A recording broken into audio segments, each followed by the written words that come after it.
జమ్మూ కాశ్మీర్ అంశం, ఉగ్రవాదం సహా అన్ని సమస్యలను పరిష్కరించడానికి భారత్తో చర్చలు జరపడానికి పాకిస్తాన్ ప్రధానమంత్రి షెహబాజ్ షరీఫ్ తన సంసిద్ధతను వ్యక్తం చేశారు. పహల్గామ్లో పర్యటిస్తున్న పర్యాటకుల్లో హిందువులను గుర్తించి కాల్చి చంపిన తర్వాత భారత్ ఆపరేషన్ సింధూర్ ప్రారంభించిన సంగతి తెలిసిందే. పాకిస్తాన్ ప్రధాన భూభాగంతో సహా పీఓజేకేలో ఉన్న ఉగ్రవాద సంస్థలపై భారత్ విపరీతంగా దాడులు చేసింది.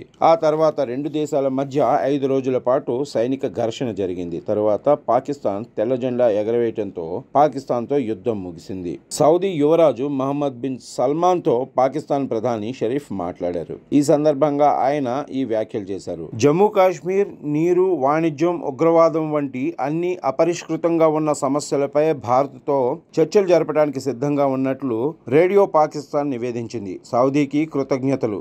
పహల్గామ్ ఉగ్రవాద దాడికి ప్రతిస్పందనగా మే 7న భారత్ పాకిస్తాన్పై భీకర స్థాయిలో విరుచుకుపడింది. ఈ సమయంలో ఇస్లామాబాద్కు సౌదీ మద్దతు తెలిపినందుకు ధన్యవాదాలు తెలిపారు.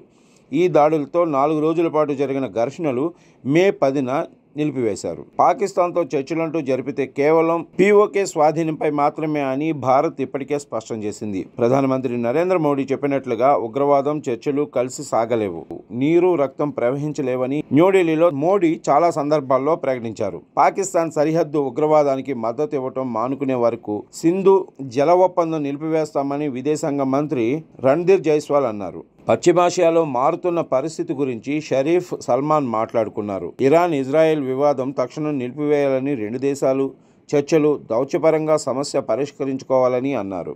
శాంతియుత పరిష్కారానికి ఇస్లామాబాద్ పూర్తి మద్దతు ఇస్తుందని షరీఫ్ అన్నారు. తనకు ఫోన్ చేసినందుకు ఆయన క్రౌన్ ప్రిన్స్కు ధన్యవాదాలు తెలిపారు. పహల్గామ్ దాడి తర్వాత భారత్ సైనిక శిక్షాత్మక దౌత్య చర్యలు తీసుకుంది.